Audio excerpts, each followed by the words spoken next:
নুরুল হক নূরের ওপর হামলার বিচার, স্বরাষ্ট্র উপদেষ্টার পদত্যাগ ও জাতীয় পার্টিসহ ১৪ দলের রাজনীতি নিষিদ্ধের দাবিতে খুলনা গণ অধিকার পরিষদের বিক্ষোভ মিছিল অনুষ্ঠিত হয়েছে। বিস্তারিত দেখুন নিজস্ব প্রতিবেদকের পাঠানো ভিডিওচিত্রে।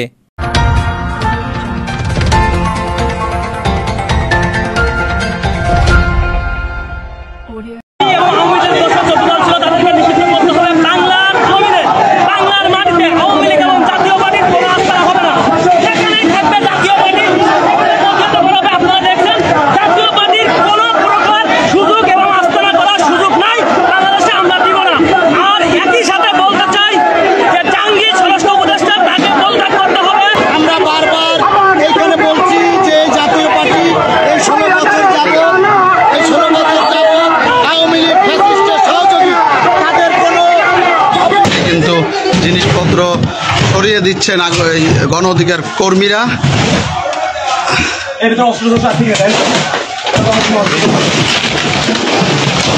অনেক সময় অস্ত্র ভিতরে লুকায়, এগুলো কোথায় নিয়ে যাচ্ছেন আপনারা? বাহির করবো। দেখবো এর ভিতরে আমাদের যে গত শুক্রবার দিন যে হামলা করছে সেখানে কয়েকজনের হাতে আমরা দেখতেছি অনেক কিছু নিয়ে যাচ্ছেন আপনারা। কেন এই যে গ্রিল ট্রিল নিয়ে যাচ্ছেন? গত শুক্রবার ওরা আমাদের উপরে হামলা করছে। এই জাতীয় পার্টির অনেক আমাদের অস্ত্র সহ আমাদের হামলা করছে প্রশাসনের সামনে, এবং অনেকগুলো লাঠি আমরা এখান থেকে উদ্ধার করছি, যার কারণে আমরা এগুলো বের করে দেখছি যে এর ভিতরে কোনো অস্ত্র আছে কিনা।